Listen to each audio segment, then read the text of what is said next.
We are Witches Who Podcast. Hey, Shelby. Hey, Dee. You got any weird stories for us today? I do. So, it's I'm just gonna come full circle. I promise. Just bear with me. The story.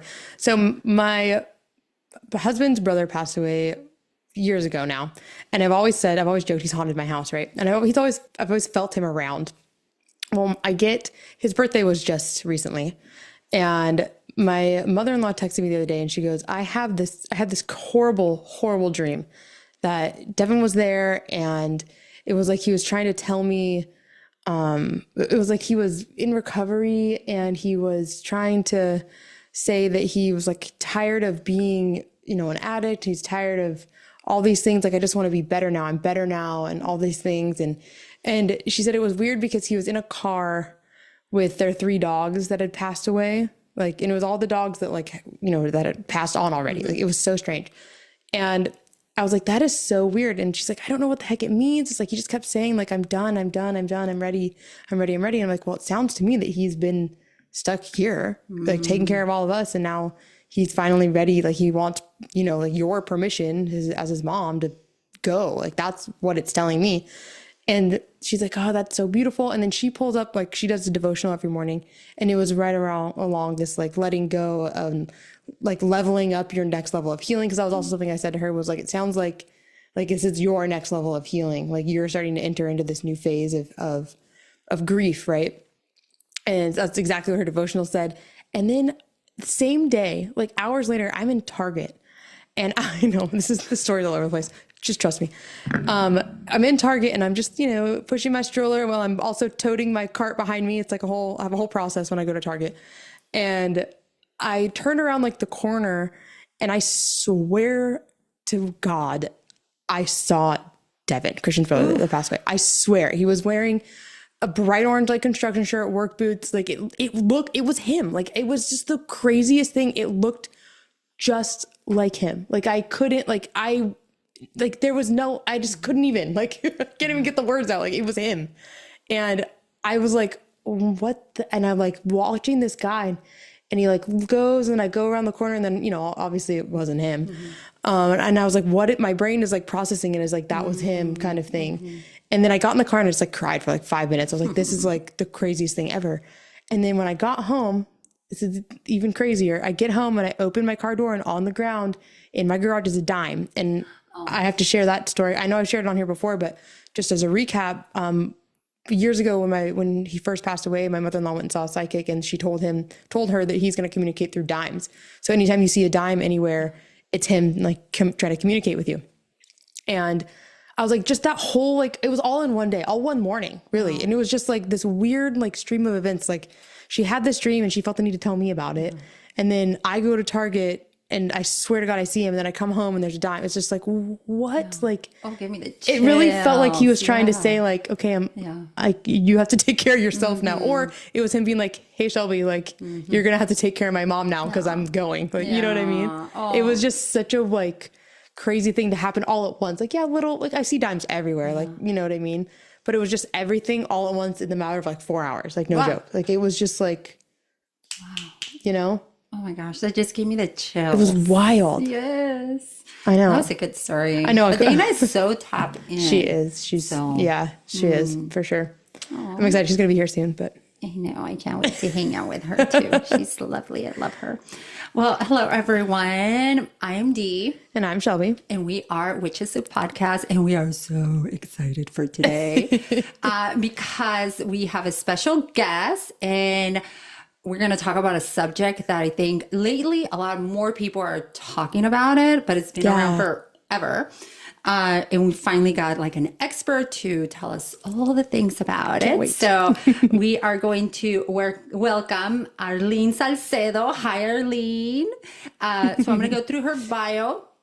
She's magnificent, by the way. So follow her. We attach all the links here. And so go give her a follow, show her some love. But Arlene is a San Diego-based astrologer, human design reader, educator, and wellness facilitator with over a decade of experience helping people understand the deeper patterns shaping their lives.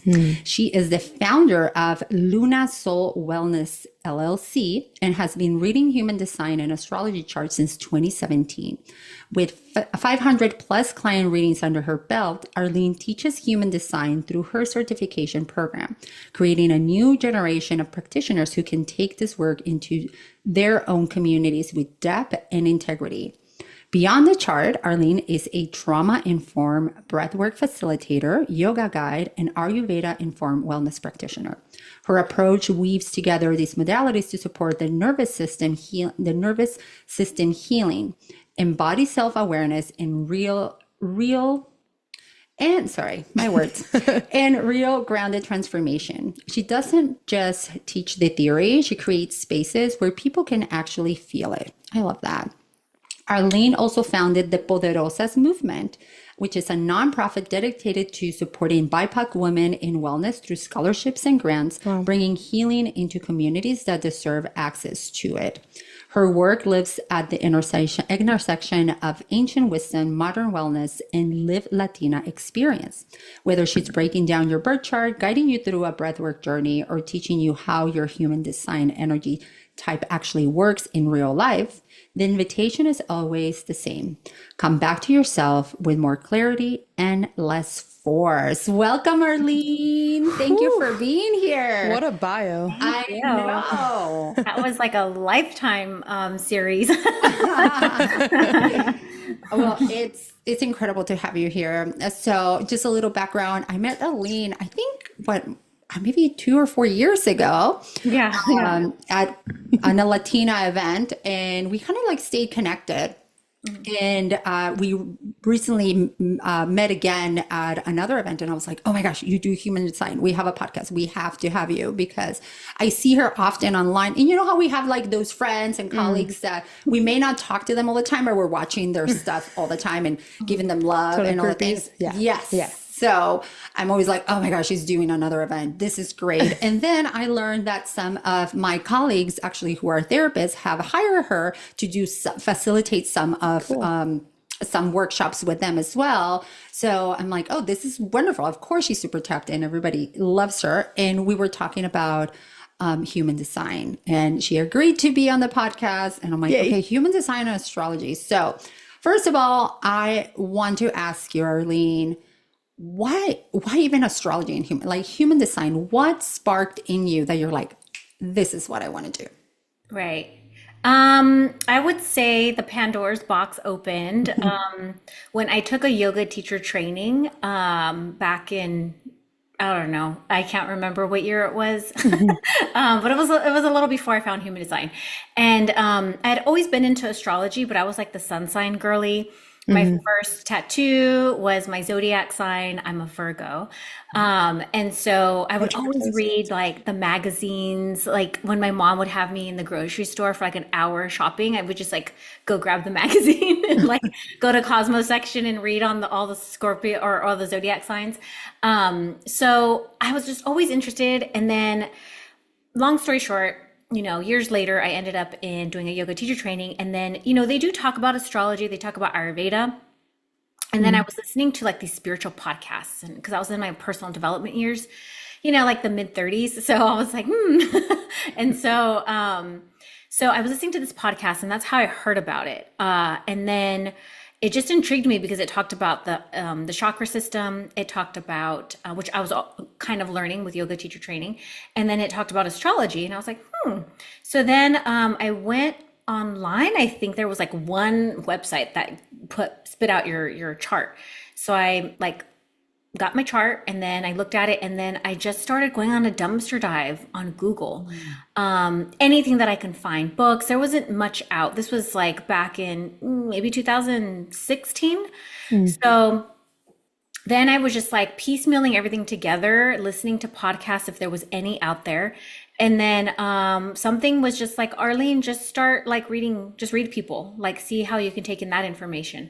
So then I just started reading for other people, just kind of trying to practice that, like, okay, like let me take in the information.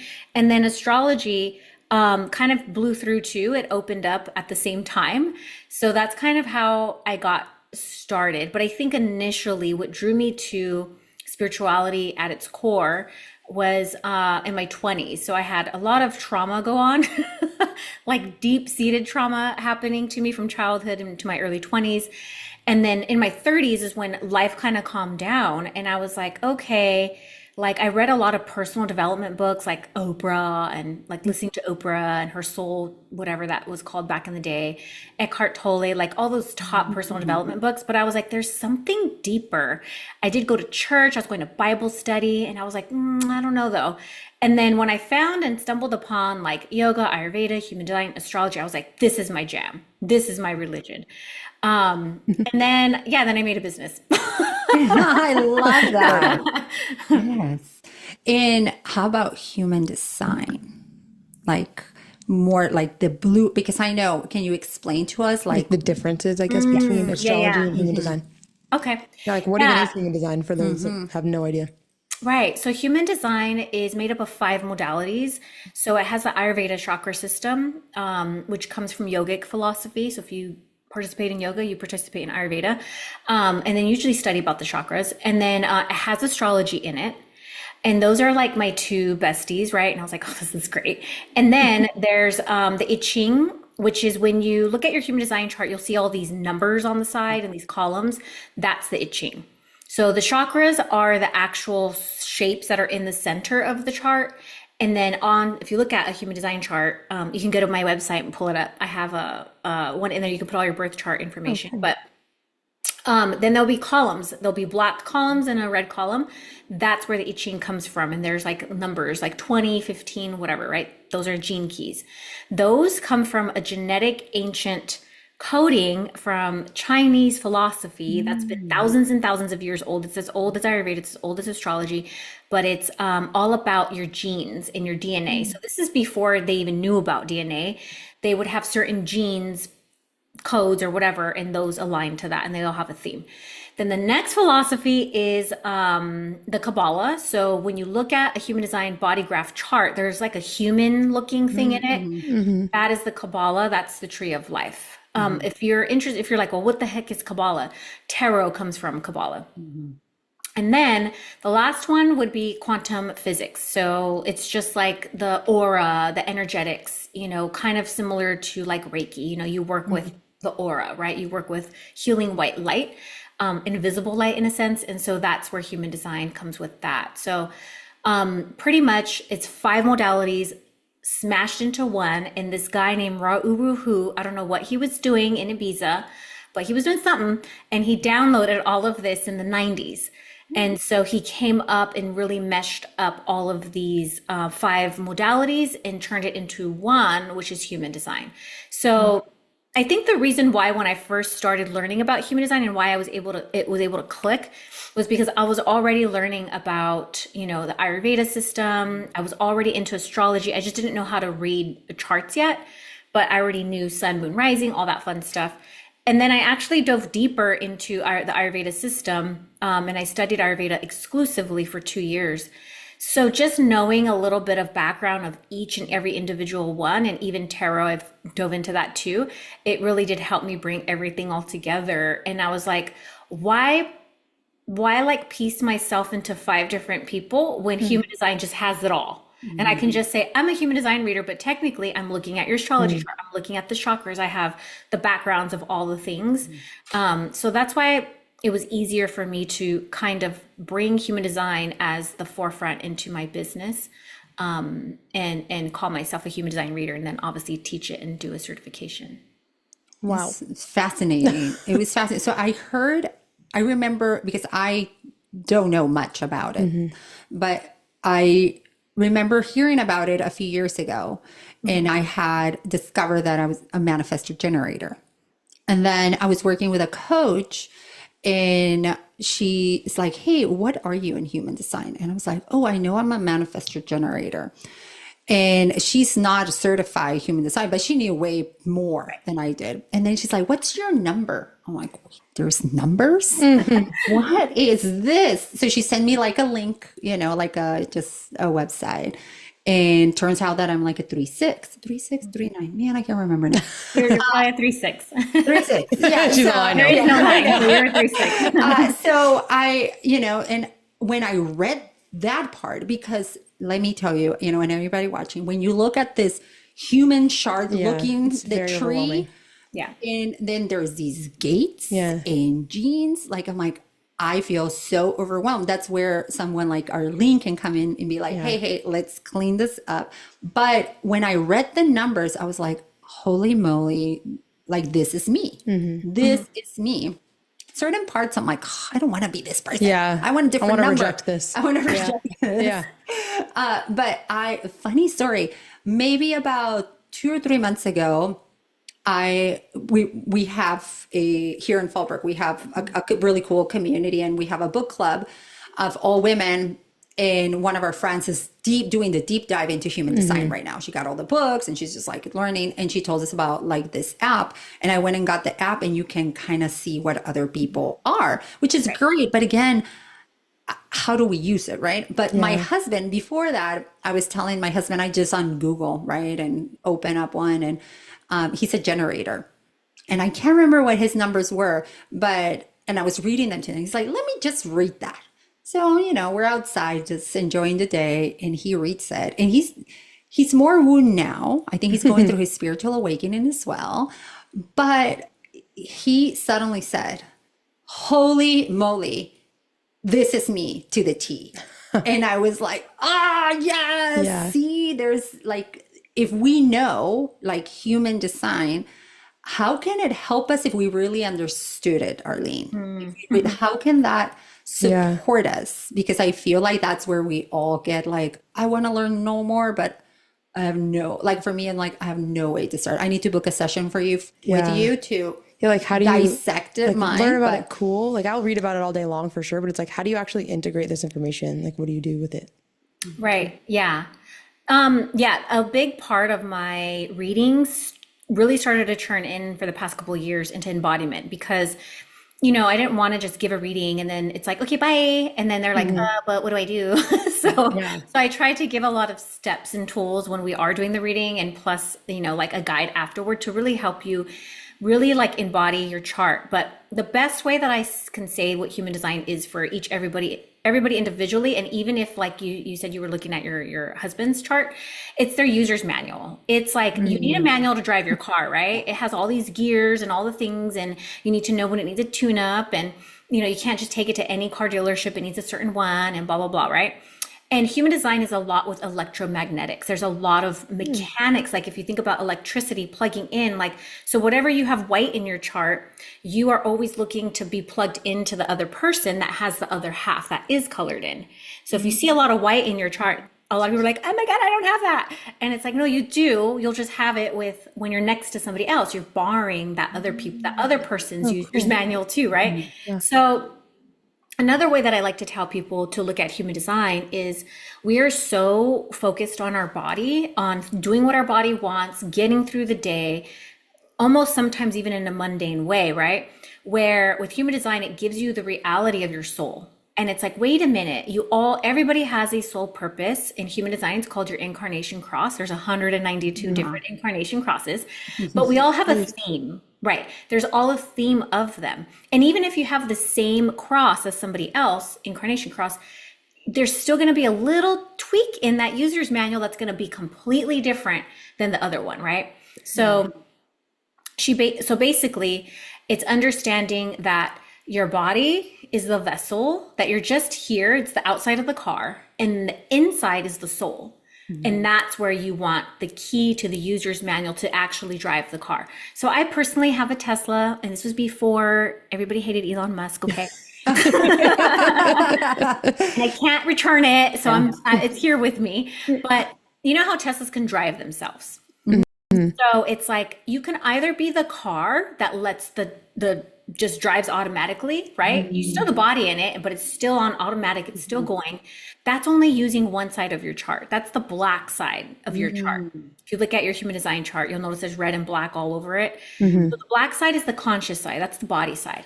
The red stuff in your chart is the soul. So I like to say, well, no, you need to be the passenger in the car, driving it, telling the body where to go. And so sometimes, because everything that's in the red is your unconscious side, it's your soul side, it's the side that when you're all by yourself and nobody sees you, and you're just deep within your thoughts and your feelings and your emotions and the woo, right? And the feminine side, I would say. So it's like giving your user's manual on, hey, don't forget you have somebody inside the car that needs to be driven. Your body is just the vessel, and the body needs to do its job. And I mean, we need to be aware of it. That's why it's on the conscious side, but not forgetting about the conscious side, which is you being the seat of the driver. Otherwise, you will actually never live out your incarnation cross if you never let the driver drive and you just let the body drive. So usually, it literally is a user's manual. I mean, you can be like, how do I make decisions? How do I learn? How do I eat food? How do I do this? Like, it tells you how to do everything. And the beauty of it is it's not just one system. You asked me before what was the difference between astrology and human design. Astrology is the study of the stars and kind of like, an awareness of where the star systems are at in the sky on the day that you were born.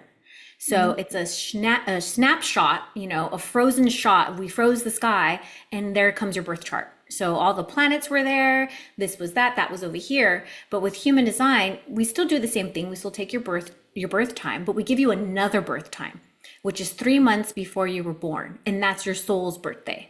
And I always tell everybody to celebrate. Yeah, go look at, if you need it, let me know because I can give it to you. It doesn't always say, I don't think most of the charts out there on the websites give you that. You need more like a professional reader chart, but it gives you 3 months the day before you were born. And the reason is because, your mom was pregnant with you in the womb. The body was considered viable. And even if you think back to what doctors know, they will not save a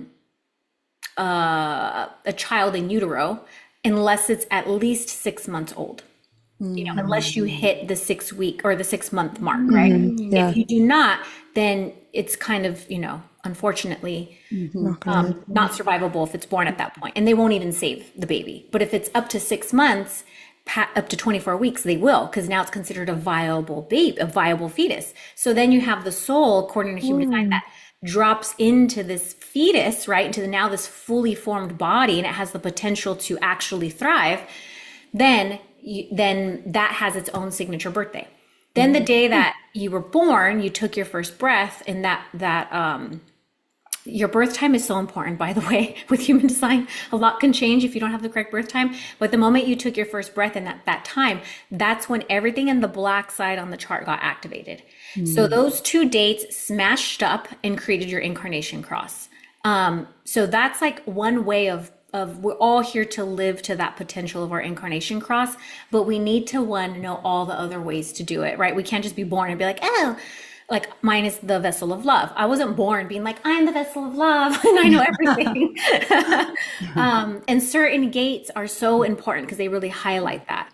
So that's a long story short, the difference of astrology, human design, and then how human design can really help you untap into your subconscious mind, your soul.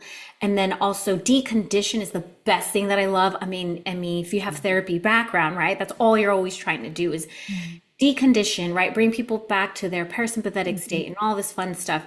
So human design gives you that for that specific client per se, right? You're not left walking in like, oh, this person just walked in, I'm going off what they're telling me. But if you pull their chart, you're going to see under the hood and you're going to be like, this is their mechanics. This is what we're dealing with. So that's kind of how human design works. And it's supportive for career. It's supportive for relationships. It's supported for just you as an individual. I mean, there's just so many amazing things to it.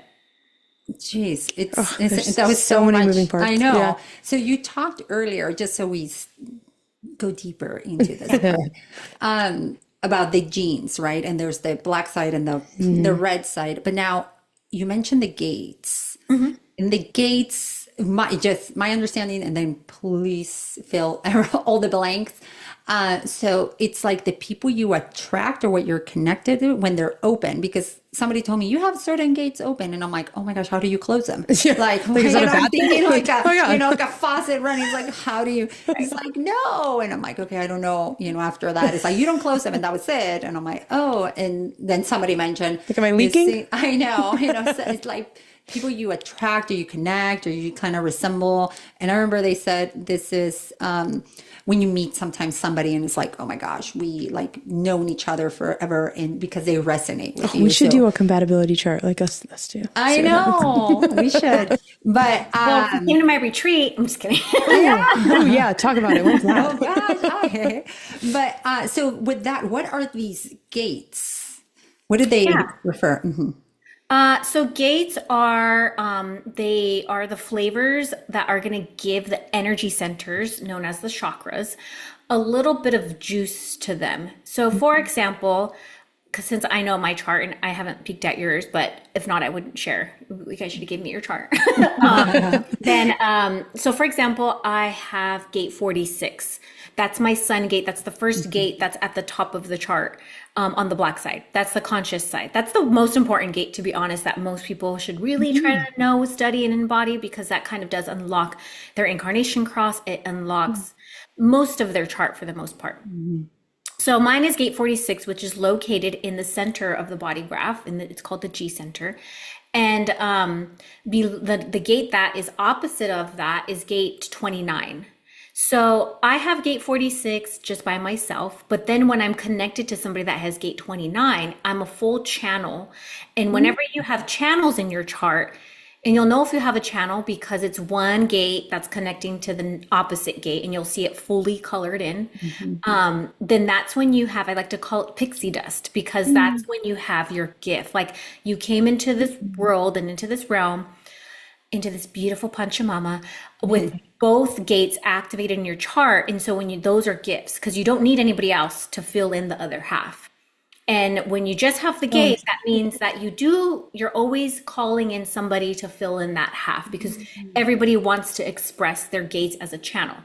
So that's why when you're around somebody and you're like, man, I feel so activated by them, I feel so powered up, it's because they're plugging into your chart. And it literally is like a light socket. It's like, pretend you're a Christmas tree and half the bulbs are missing, and like some of them are lit up and one part isn't. And then all of a sudden you connect with somebody and now the top of the tree is lit and then the bottom of the tree is lit, but maybe the center's not as lit yet. So then you hang out with somebody else. Now it's a party of three. Now that person has brought in all the things that the two of you don't have, but then now they're bringing it in, and now you're a fully lit up tree. So that's why we get lit up by certain groups or by certain people. And sometimes the activation is a blow up and a glow up, because there's certain parts in your chart that are like always wanting to be activated. So all the gates and all the energy centers, the chakras, don't always want to be on all the time. But there's certain ones that you're always looking to activate, because they have to do with your incarnation cross. And those are called hanging gates. That are, all of them are called hanging gates, but for the most part, there's just certain gates that are like extra juicy for you, and you're always trying to like get them filled in so that the channel could express itself. So then you have your full manifestation of whatever your incarnation cross is. Does that make sense? Yes, I'm super curious. I'm gonna look. I know. Now I want to look at my chart. I'm just curious to know about my incarnation cross. Yeah, I can't remember what mine is, but what but am I? as you were talking, I was thinking like, so you're born into this world. Some of your gates are completed, right? Already. Others are not. Would you say this, I might be like so off, but this just popped into my head, that if you've been incarnated so many times, right? Is it more likely that, let's say, like, you say old soul or whatever it is, that you've had a lot of incarnations, that you would have a lot more complete gates? No, it just means that usually people who are old souls tend to, from my perspective, would be people who have a 6 in their profile, because they just come in knowing everything. And in this lifetime, they only want to know. I mean, basically, no matter what your profile is, no matter what your chart, like, no matter if you're generator, projector, whatever, right? Or your profile number, you still have all the past life stuff, but you came into this lifetime to really focus on something. Okay. For example, mine, I'm here to really focus on love and what love is, and embodying love and all the different parts of love, right? Yeah. Where maybe in my past life, I was probably something like, I don't know, love wasn't the thing. It might have been something else, right? So, but you just have to trust that. And I say because the 6 is the role model. So the 6 and the 2, also the profile 2, which is the hermit, I like to call guru, they come in with a natural gift and they're bringing that in. If you believe in reincarnation, that guides you. They're bringing that in from a past life, something that they were already born with. And then the six is already born with this wisdom. And now the six lives like a three for the first 30 years of their life. So they're just trial and error, trial and error, trial and error, just trying to flex their muscle on trying to be the role model. Sounds about right for my first 30 years. Yeah. Yeah. So if you really are a 6-3, then you are a 3-3 up until around your Chiron return, which happens around 50. You're not there yet. Oh, That's so interesting. Another 5 years. I'm just, my brain is constantly going. I'm a hypnotherapist, and so I specialize in past life regression. So it's so fascinating to hear you talk and me to like kind of like see the similarities. I'd be so curious about now, like working with clients, like what their charts are and how that plays a huge role into their current incarnation. Go and what see that Arlene, means. get your chart, come to me. Yeah. I'm gonna have a whole thing now. But that's so fascinating. What's yours? Okay, my incarnation cross, I found it because again, it's like there's so much. I'm right angle cross of the Sphinx, and then there's like 3, and then in parentheses is like 7/13, then 2/1. So I was like, okay, that's. Is it the sleeping Phoenix? Sleeping Sphinx? It did not say sleeping. It says right angle cross of the Sphinx. It did not. What is your top sun gate on the black gate right at the very top? On the top. Oh, okay, I can see. Oh, right on the little triangle at the top with the 3. Okay, so I have a 64, a 61, and a 63. Yeah. I don't know what those, but this is so fun. I need to book with you so you can explain to me all the things. Yeah.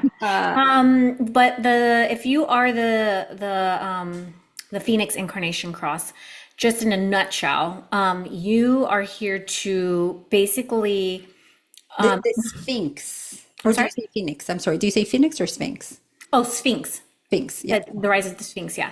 So that's literally like somebody who's here to, because you have gate 7, I believe you said was part of the gates that were in there. Yeah, in the under that under the right angle cross of the Sphinx, it says 3, and then in parentheses there's a 7-13, and then a line 3-1 parentheses close. Which is to make it more confusing for. Like here, it gives me like an explanation of like, hey, this is what you are, right? But it doesn't necessarily, like, what does that mean in someone's life, right? Like if somebody comes to you and tells you, hey, I'm the love this, or I'm this specific cross, it may give them a little snippet of like what that means, like for someone with their resemblance, but what does it mean for that individual? Like you said, okay, I think you said you're here to create. No, what did you just focus for her? Focus on love. Mine is all about love, like all the ways, different loves, embodiment of love, I guess. Yeah. So you, with the gate 7, that's the gate of the alpha. So you're definitely here to lead. It's also, people call it the army gate and it's funny because I've done a lot of readings. I mostly do. I mean, obviously I'm going to attract a lot of women. I haven't really read a lot of men, to be honest. And it's not that I don't not want to read with men. It's just they don't come to me. And I'm like, that's fine. So, I mean, if you look at my Instagram page, which is where I get most of my like clientele and stuff, it's like super girly. And they're probably like, I don't want to talk about periods with her. I'm like, we can talk about your prostate. That's fine. I take in everybody. So gate 7, going back to me doing readings with other women, whenever I see the gate 7, it's interesting. There've been a lot of women who have that gate who have been in the military. So it's very much like a leader taking the charge. When is your birthday? 8/8/81. Okay, so it's you are a Leo, right?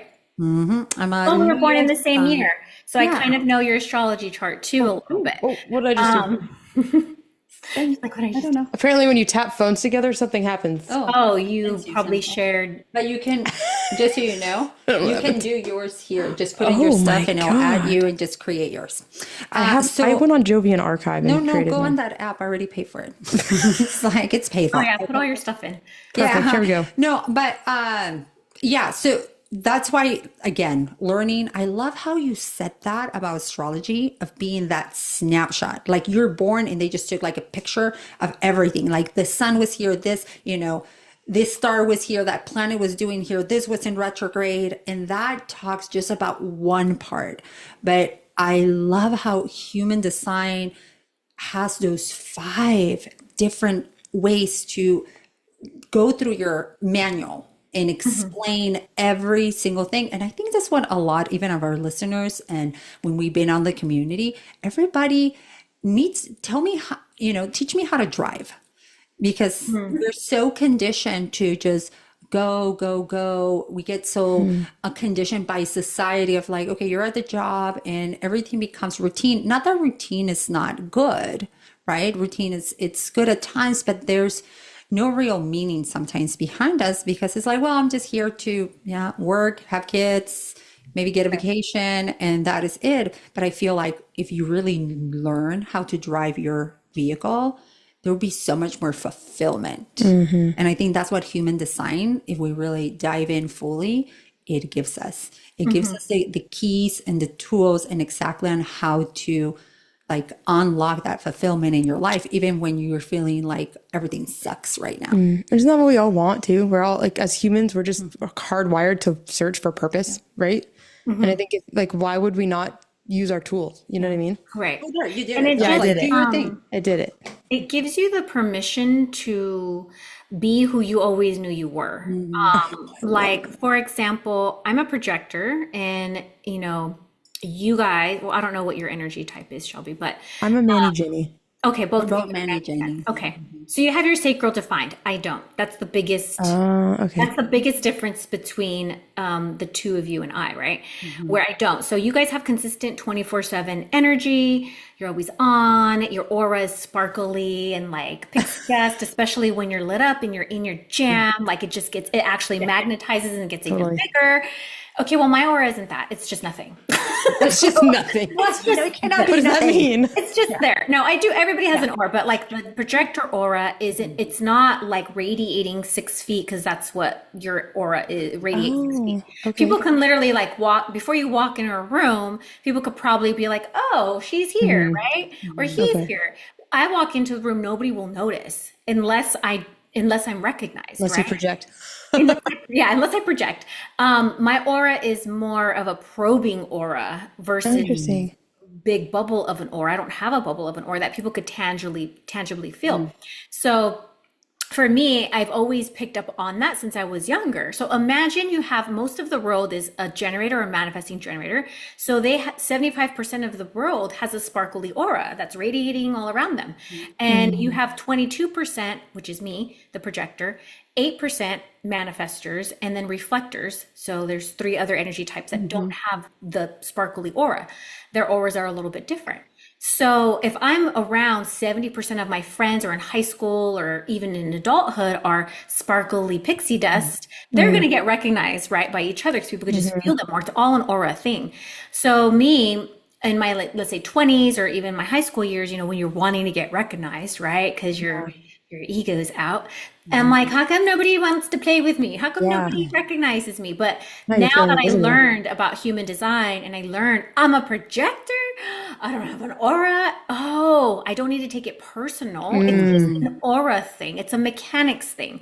So Mhm. now I actually, can sit passively and trust that I'm going to get my aura, Arlene will get recognized Yeah. eventually, but that's also there because projectors don't have the sacral defined, which gives energy 24/7. So Mhm. we're not meant to really be out there like I would say the slogans like Nike, just do it, right? Like Yeah. go, go, Mhm. go, run, run, run, do, do, Yeah. do. That doesn't really work for projectors or manifestors or reflectors. So reading those people with those charts and that energy type, it's like gives the permission to be like, oh, I don't need to chase. Oh, I just need to, if you're a projector, wait for the invitation, or a manifester. Oh, I just need to rest some more. And then when I have the juice, I can go back out. Or a reflector, like you're just the nomad, just wander around and be surprised, just have fun with life. So all of those three have a different way of using their aura in a sense. But that gave me the biggest permission of like, okay, so I don't have to get so my feelings, right? Because I'm also a Cancer moon. I'm a very emotional moon, all in my feelings that, it has nothing to do with me. It's literally just an aura thing. And so my youngest daughter is a projector as well. And I noticed when she was little on the playground, she was doing the same thing mommy would do. She would play with me, play with me, play with me, play with me. And that would just smack her in the face. So when she was young, I said, hey, let me give you all these projector tips. Be invited. You're going to get the right friends coming to you while you're waiting on that bench. And sure enough, all of her little, friend situations that she was having in early elementary years started to go away. And I was like, that's when I was like, in the beginning, still learning human design. I was like, if this works with my kids too, this is amazing. So just also playing it out through your family dynamics, understanding that everybody has a different energy type. Some are meant to do A, B, C, and D. Others are meant to do that. And we can't do it all. We're not meant to do it all. And that's why when you combine it even with astrology, it gives it even more of that like juice to it that makes it a lot more personal, deeper, and just as like, I mean, you can go on dumpster dives for days. Like I'm sure you absolutely. probably after this episode. I know. I'm already like tap, tap, tap, tap. Which ones? I have two phones going right now. Yeah. And they're talking to each other. They synced out. They're like Natty Gens together, power. I know. But one thing that I really appreciate you saying, especially now in age, is that you gave yourself permission because to somebody it can look like I'm lacking. Why is my sacral not defined? Why am I not bubbly? Right. But just like giving yourself permission is like, it's just an aura thing. I will be recognized. It's just a different approach. And even when you were talking, I was like, yeah, great. We have defined auras. But at the same time, like, are we, some energy vampires kind of getting to us sometimes, like being drained more often, like because people do gravitate, like we do a lot of events together and we love that. And we always are, that's how we met. We were creating community and we did very successfully. And it can be a lot. Yeah. Right. You have like a hangover for a lot like of 3 days peopling. after. Yeah. A lot of peopling. So it's like, it sounds like to somebody be like, oh, I want to be bright and bubbly in the pixie dust. But at the same time being like, hey, I can, if I'm a projector, I don't have that, but I approach things differently. I don't have to always be on, which can sometimes be exhausting for some people. Yeah. Yeah, it's so interesting too. Hearing you talk about your daughter, both of my kids are projectors too. And so thinking about like how the Manny Jenny thing works and everything else, I'm curious, like you being a projector, how you've like maybe changed your parenting style. I've also have twins, so I have another question about that. So like how they can have the same birth chart but be completely different human beings. But just your opinion on, just to touch a little bit on the parenting thing of how did you adjust, or maybe like the awareness of your daughter's chart? Like how did that influence your parenting style? I definitely, like I have a manifesting generator, I have a generator, and then I have a projector. Holy crap. Yeah. And then me and my husband are projectors. So, in our house, there's actually 3 projectors, my husband, myself, and my daughter. But the way that because it's easier for me to obviously parent my projector child because I'm a projector. But my sacral beings, my children, I definitely noticed like my son versus my daughter, the generator versus the manifesting generator are completely different. And both of them do have more of a magnetizing aura. And I also look at their authority is a key to really support them with, because the authority is just it's just as important as the rest of the chart. So in order to unlock, we kind of talked about like the gates and the sun gate and all that stuff, but to really even get to the sun gate, you first got to start with your energy type, right? What is that? So I would understand my kids' energy types, knowing that my son's a manifesting generator, but he's more manifester than he is generator. So he also needs a little bit of some downtime. So even though like Danny had just said like that you're a manifesting generator, but sometimes you do feel like you get tired, right? So sometimes you could actually be more manifester than generator. So you are going to need more downtime than the normal generator, Got it. right? Especially if you're not like living in your passion and pleasure, that's gonna your life's just gonna drain you. Like you'll have the battery, but it's like somebody who can't go to sleep at night. It's just like there's this energy that they didn't get to flush out yet. So, and also there are two types of manifesting generators. There's some types that are more generator and some types that are more manifester. So that's where looking at channels and all that stuff is going to help figure out which one you are. So my son, I know that he's a little more generator. So, okay. And then he's an emotional manifesting generator. So sometimes he needs more space and alone time because he gets emo, which is fine, right? My daughter, she's a generator. She gets sparkly, but she's actually more logical. So it's like it really does help you see each child for who they are, right? It's like into me we see. So the chart is the intimacy, the into me that we see for each child. And then the intimacy that you have as a parent with your child is so special, right? But you can't parent them all the same. Like I realize that. So really understanding, helping them flex their muscles of their energy type, helping them understand their authority, because the authority is the biggest thing, because that's how you make decisions every day. I mean, we've all made decisions and that's how we got here today, right? So it's like understanding the authority. And if I had somebody tell me when I was younger, my authority is splenic authority. So that's intuition is my authority. I would have probably made a lot more decisions trusting my intuition and being in the moment than versus finding out when I'm like in my mid 30s. So if you can guide the kids in really sharpening their pencil sooner rather than later when it's all dull, then that helps them unlock their chart and access things a lot easier. I'm actually going to sit down with my oldest because he's 25.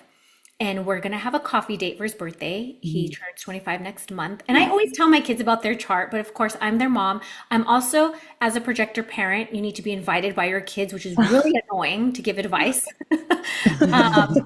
So I'm going to invite myself on his birthday and we're going to go through his whole chart. But I'm always talking about their chart to them. Oh, that's why you're this. That's why you're that. I talk to them about their astrology because it's going to land someday. Yeah. Do they like it, or are they just like, oh my God, mom again? Yeah, no, they're, oh my God, they're talking about your planet. There you go.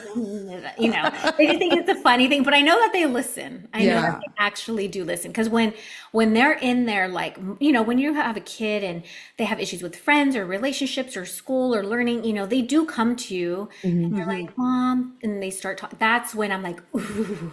This is the good stuff. That's so interesting. It is. And I love that you brought up the parenting, because both me and my husband are non-emotional and all our three kids are emotional. And I'm actually sacral authority. I'm almost positive. You're sacral? Do you want your phone back? No, it's fine. I think, almost what am I? positive. How do we even know? It's in there. I'm not emotional. Oh, I have sacral authority, which is so interesting too, because I'm looking at my kids' charts too. So they were actually born the day after me. So we have a lot of similarities. Like we have the same incarnation cross. What is your incarnation cross? The left angle cross of upheaval. Okay. Yeah. And so they were born October 1st. I was born September 30th, obviously like a billion years apart, but their splenic authority, just like, so their projector is splenic authority, it's 6'2" profile. And I think I'm a 5'1" profile. So I'm constantly trying to think of, okay, so like me versus them, like and then also they're twins. And so it's like, I just got a book with you and we got to go through this. Yeah. Right. I would say that you asked about twins, right? And then they're super close to your birthday. So you have the same incarnation cross. So you're all gonna play out that same incarnation cross. And that didn't happen for not no reason. That was the universe being like, let me just send you two other people to really help you and remind you on what you need to do for yourself. That really is like the cross of upheaval. It's like bring all the things up, And so, so you birthed your own incarnation cross, which I love. Nice. And, but when you have twins, so this is where the chart might be very similar, even if you pull up an astrology chart. The astrology chart is sometimes where I can see if there's a degree of difference, how like were they born like 10 minutes apart, like what was the 2 minutes. 2 minutes, okay. 2 minutes, So yeah. yeah, they're probably super similar. But I also have twins in my family, and little me have pulled up their chart. Of And course. usually, environment actually is going to be Okay. a factor. They're going to have different experiences in life, so that's going to pull out the different Okay. parts of their chart. Some might, express more of the unconscious, stuff, the shadow stuff, right? Some might, express more of the higher vibration of it, right? And whether low or high, it doesn't matter. It just matters that you want to get to the same highest expression. So, and that can be, they have different sets of friends. They have different relationships, dynamics, even between you and your husband, right? Family, like all the things. So that is where it is going to separate them a little bit, but they still have the same core context. But now we go into, playing it out. So I meet a lot of people in my family. I have the vessel of love, which I shared. My goddaughter, she's born the day after me, and she is the vessel of love, but she's a Scorpio, and I'm a Virgo. Oh no, I take that back. We're both Virgos, but our rising signs are different, right? Okay. So that's going to be another flavor that's going to be. Okay. When I look at my when I've read other people have my same birthday, that's weird. But it's like, oh, okay, this is like, so there's always something in the chart that's going to be a little bit different, even to the degrees, but also for the twins, even if it's such exact same chart, it's the life, the experiences that they get are going to turn on and off the parts of their chart on whatever. Yeah. Have you ever come across, or is it even possible to have two people like identical charts, like to the T? Or is there always like a tiny tweak? Usually twins. Yeah. I mean, Okay. there's not Yes. anything on here that I could see that is different. Oh, they're Even exactly the almost- same. they're exactly the Even same. with the 2 minute everything. apart. Yeah. Because when you said earlier, it's super important to know your birth time because that can throw it off. That's why I'm know, like, yeah. could it? Yeah. You Oh, could go into like, this is really advanced, but you can go into decans, and you can see the time of the decans on the day that they were born. But with the 2 minute one, I don't know that that'd even be. yeah.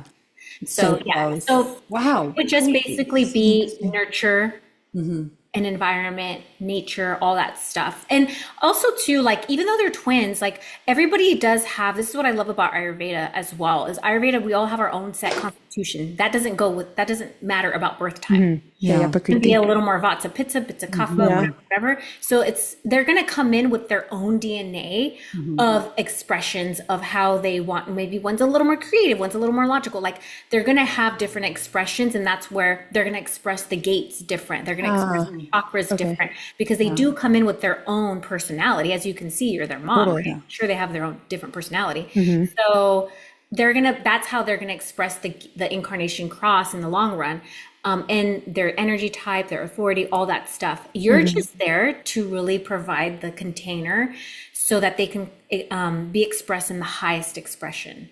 So like a splenic authority, really letting them be aware of their body and when they feel a no, it's a no. When they feel a yes, it's a yes. When they feel anything in the moment, that's their authority. That's how they have to make decisions. It's when they try to logically think about it, is when they lose the little like download of intuition that they're getting. So with splenic intuition, it's a one-hit wonder. You get a feeling, you get a vibe, and then it doesn't come back.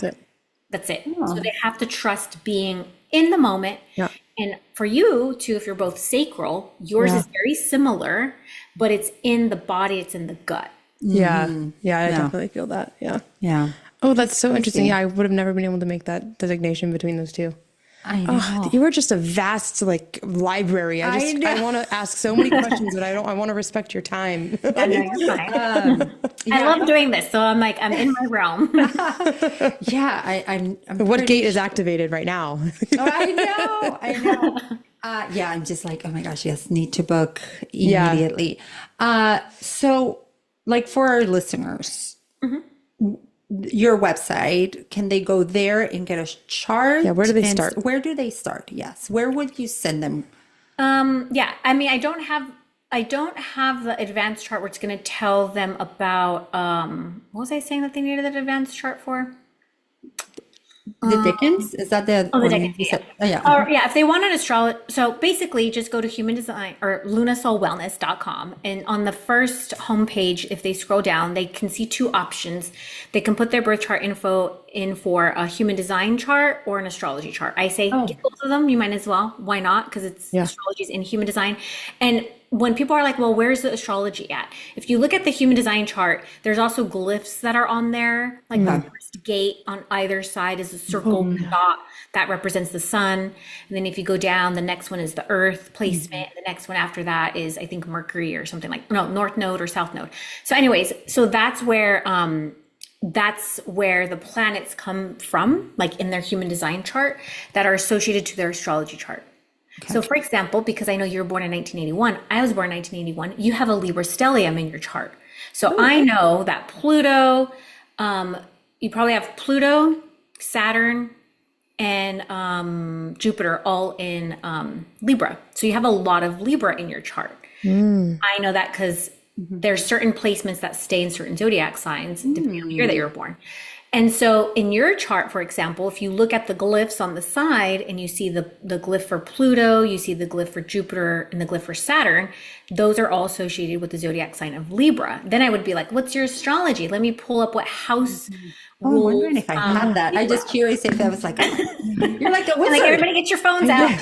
So, know. so basically, when I digressed, but you would want to get your astrology chart too, because that's how you can unlock like, you know, like for example, we both went to Saturn return at the same time. We both had a Saturn return with Libra flavor, but my gate is going to be different than your Saturn gate. So our Saturn return is going to look different. It's still Yeah. going to have Libra vibes, but the gate's going to really be the essence. So when everybody's like, especially anybody listening who are in their like late 20s to early 30s, they're in their Saturn return era. And if they're like, everybody's like, what is my Saturn return going to be about? Look at your human design gate and it'll tell Yeah. you the Yeah. umbrella of the 3 years. And somebody who's looking, they look at that and then they're looking at the tree, right? The human Kabbalah. yeah, they're looking like with the triangles and the squares. I'm sorry, the triangles, the square and all that. And some are filled and some are white. Will they stay like that for like ever, or can something happen into your life where suddenly you're gonna fill out the other part, to or is define, that right, or doesn't something. define it? Is that just happens when you're connected with somebody else or Right. with that experience? Mhm. So, yes, whatever you have white in your chart stays white in your chart. It only changes, like you can't change it like by yourself, unless there's a transit going on. Like you know how the sun moves into a different zodiac sign every month. Well, transits like that happen in human design with the gates. So sometimes the gates can activate the opposite the gate that you have defined in your chart. So if a transit comes through the universe, then now you have a channel. So the universe could actually unlock part of your chart, and then somebody else can. So for example, my husband and I see this a lot when I do couples readings, is they literally attract the opposite of what they don't have because it's called electromagnetics. We both want to plug into each other. And so we can light each other up and be the Christmas tree, right? Yeah. So I like to look at a chart. I'm top heavy, which means that all my chakras above are like above the sacral are defined for the most part, and my spleen. My husband is bottom heavy, so the lower half of his chart is all colored in. So we literally just in that sense fill each other up because he has what I don't have and I have what he has. So when he's with me, I'm bottom half heavy, and now I'm a little more lit up. I'm a balanced tree because I'm a little more stable because he's the bottom, right? When I'm on top, I'm activating him, and now he's in the upper chakras. He gets to feel the upper realms and all that stuff. So you'll plug into each other. But the thing is that when you how you define like let's say right now, you know, you're both our sacral, I'm not, so I'm getting your sacral energy. Even though we're talking just through the computer, we're still having that connection, that electromagnetic.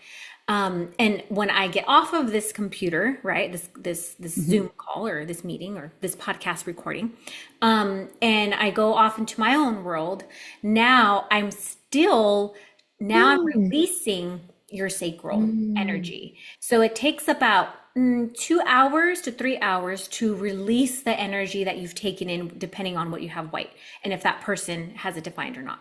Oh my God, So that's why you still need to give your, especially if you said your emotion authority is not defined, or not, your emotional center is not defined in your chart. I believe you guys said you were sacral. So I already know that your emotional center isn't defined. That means that you guys are empaths. You guys soak in information, which makes sense. You guys are the community builders, and you kind of have this empath podcast in a sense. Like you're really, and if you have the therapist, like obviously the therapy background, like, so that works for a therapist to take in other people's feelings and their emotions and really understand it, because you can feel from them, feel for them and with them, right? That's the empath. But the moment, let's say you have a client that comes in really defined and they have a defined emotional center, you're feeling it times 10. Yeah. Oh, And yeah. you're like, whoa, this person really blew me back. So Yeah. that's why you need to release them. And then you're like, oh, that was a lot. Okay, let me come back to myself. So if you do a lot of work with one-on-one with, especially with the emotional center, right? Emotional center work, you're going to need time to decompress at the end of the day, to come back to your own feelings, your own self. Otherwise, you're like, why am I still mad when I get home? Or why am I so emo when I get home? It's because you've had a whole client day of maybe somebody who's on an emotional wave. So when you have the emotional center defined, they're on an emotional wave, and you might be feeling their wave, and then you might write it, and then you're going to write it even more with them. Okay. So you need the time to decompress. So Is it just time that we need to decompress? Like for somebody who's out there and is resonating big time, it's like, okay, what do I need to do to release it? Yeah, right? can you Like go said, faster than 2 hours? Like, Like, can I just go drink some tea? Like, tell me what to do. yeah.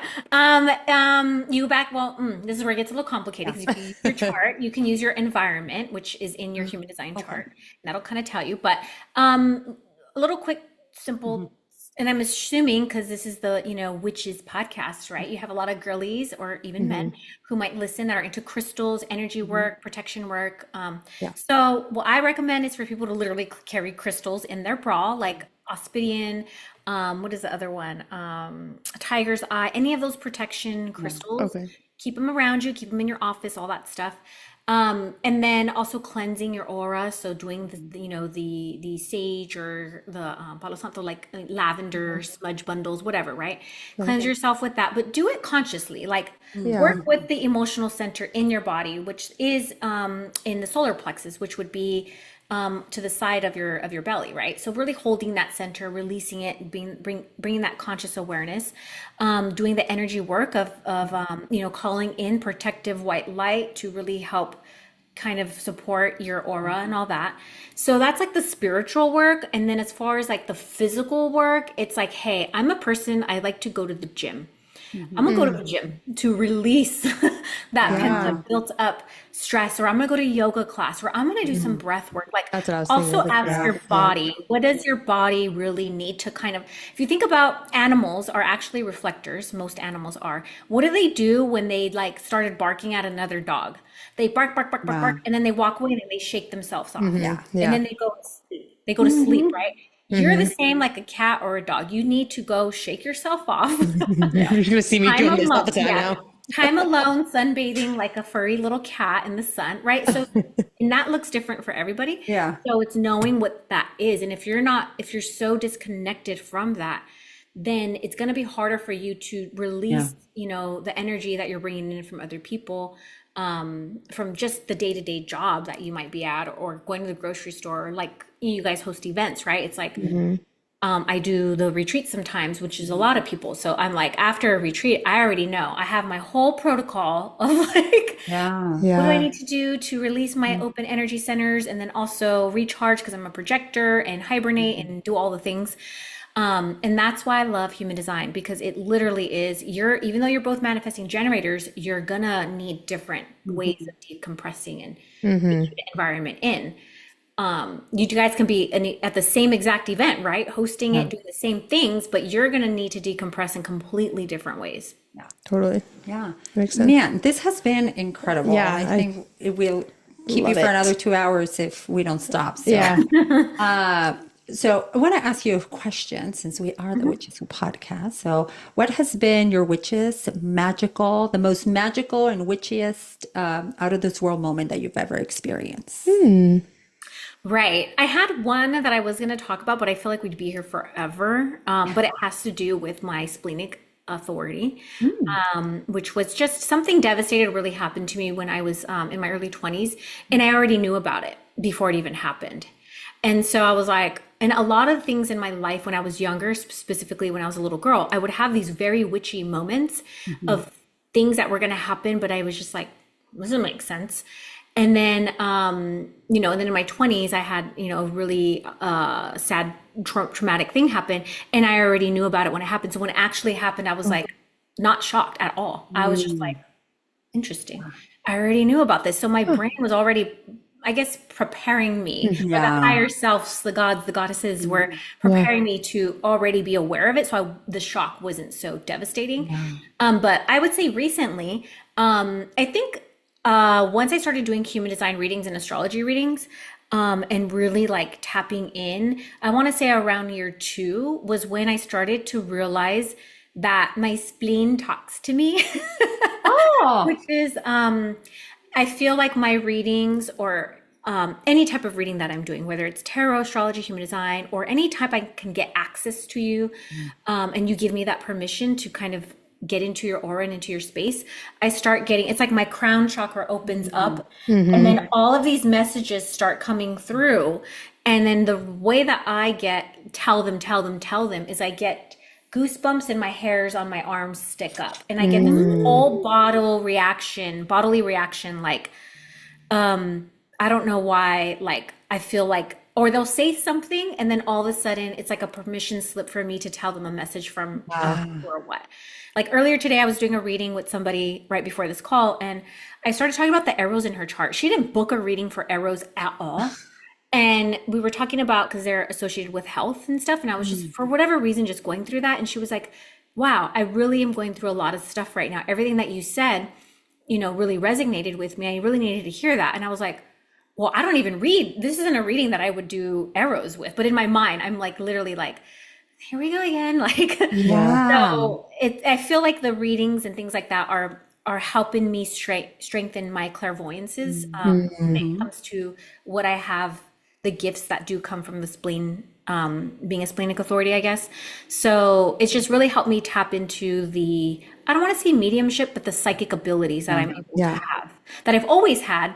But I think the readings, I feel like it gives you that confidence, maybe. Well, I feel like maybe some people just have permission slips. Like if you ever go to, I don't know, some people tell me like they'll go be walking along the street and somebody will be like, I had this thing that I need to tell you, and just give the psychic advice or whatever. Yeah. I don't give that. I don't walk around like, oh, you need to know this. And I just this download. It's like only if we're in this one-on-one meeting type of thing is where I feel like, okay, I have your permission in a sense, and then I'll get some random stuff unlocked. But that's been like one of the most witchiest things that I feel like has been pretty cool. And sometimes I'm like amazed myself because I don't feel like it's for me, if that makes any sense. It's Absolutely. like, something That's awesome. Oh my gosh, that's cool. Yeah, thank you. Definitely And I think that makes your readings probably so much more powerful too. So definitely we'll tag you on all of our stuff, all of our posts, and then in the show notes too, we're going to leave your link.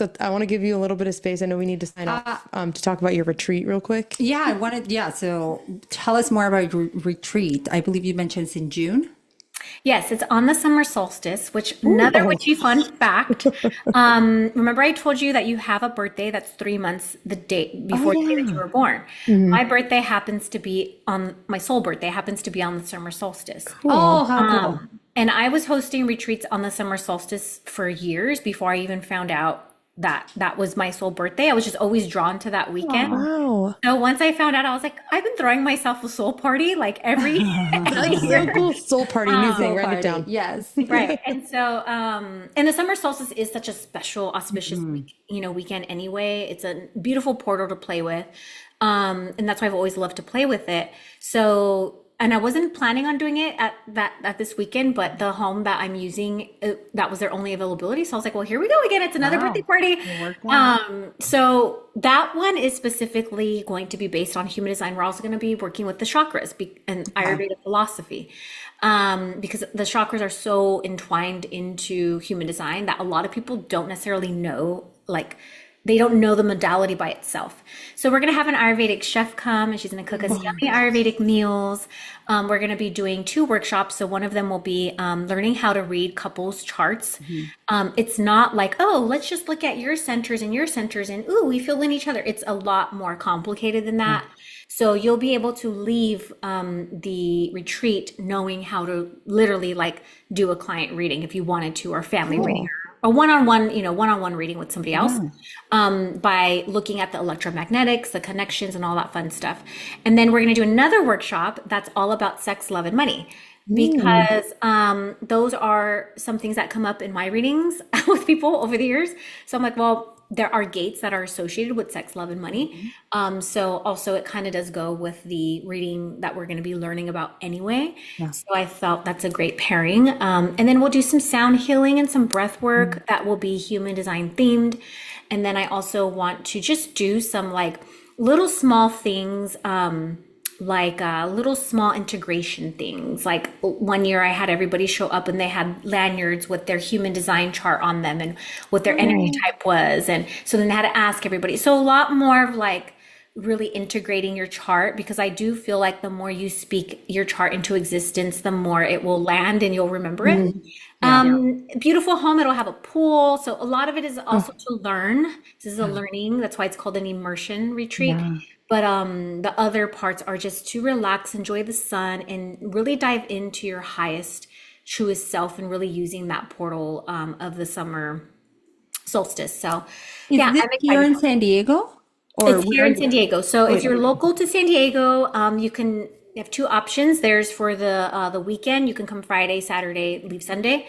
And then if you just are local and you're like, hey, I don't want to stay the night, I work, blah, blah, blah, whatever, then there's the day pass and you can come for the day and enjoy a full, I'm not talking about a 4-hour, because I used to be seeing day passes that are like 4 hours. I'm like, no, this is a full on day. So it'll be from like 12 to 8, full on day. And also because the sun doesn't go down until like 9 o'clock. So we have time to play with the sun. And yeah, it'll be in Del Mar. I've hosted a retreat last year at this home before. I love it. It's great vibes, beautiful home, nice pool, nice vibes. And yeah, I'm still like working in some like little things to do here and there.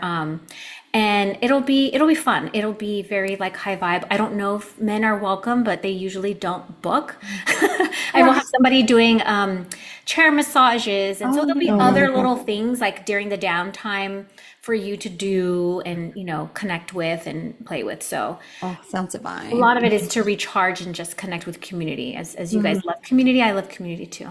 Wow, we love that. Man, it's been incredible. Thank you so much, Arlene. Yes, thank you We're so gonna much. put all your, social media. So where can they find you on social media? So just saying it out loud. We'll get Luna Soul Wellness, and then my website, Luna Soul Wellness, and then you can go click around the retreats up there on the home tab. And then if you wanted to book a reading, there is a tab for that. If you want to book me, I've done private events where we do like birthday parties, bachelor that'll be parties. fun. Let's do We it. do a really fun like theme type of thing with either astrology or human design or both. That's cool. So there's all the tabs that are there to connect, but I just love to connect. So if you have a question, feel free to email me or DM me. Probably DM. It's better on Instagram. And then I like pop me over your chart and I can take a peep at it. Oh my I gosh, love that. yes. Let's Thank Oh, you. my biggest thing, if you want to get certified, I'm going to be opening up certification again, probably around August. Okay. How long is that? That's a 12-week program. Okay. But it's super, what is that called? Where I basically really do support you and hold your hand. A lot of it is on demand, but you do have a lot of access with me. We do a lot of embodiment sessions as well. So I want to teach you how to teach your clients to really embody their chart and really use it in an embodied way. And then working with trauma informed. So there's a little bit of like a therapy-ish behind that, but you're also going to learn how to read charts and stuff. Oh, this is incredible. Yeah. Yes, no, want to Yeah, do all the we're things. in. Yeah. But thank you so very much. And to all our listeners, please go give Arlene some love. If you're curious about it, please book with her and then let us know how it goes. We would Yeah. love to hear about it. And I think that's it. Follow us on Instagram, which is a podcast. We drop episodes every Thursday. And I believe that's it. Anything else? Yeah, I don't know. Probably. All right. Tune in, stay curious. Till next time. Besitos. Bye. Peace. Thanks for listening, and don't forget to follow us on social media at Witches Who Podcast.